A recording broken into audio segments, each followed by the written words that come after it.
পাঠেয় কলমে আমি দীপিকা। কবিতার নাম হঠাৎ দেখা।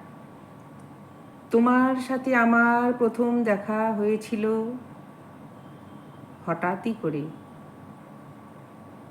দার্জিলিং যাওয়ার পথে।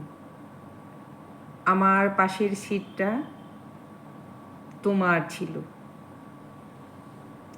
বারবার আড়ি আড়ি চোখে আমার দিকে তাকাচ্ছিলে।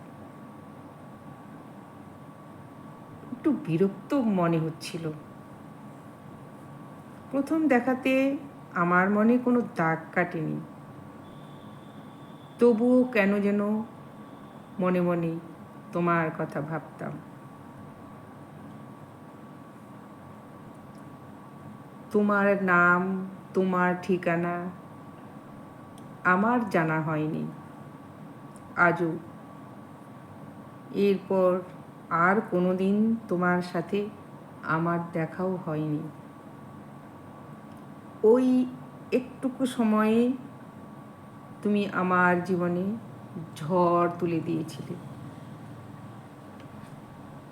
জানো, আজও খুঁজি আমি তোমাকে। আজ তোমার ঠিকানা আমার কবিতায়। নমস্কার।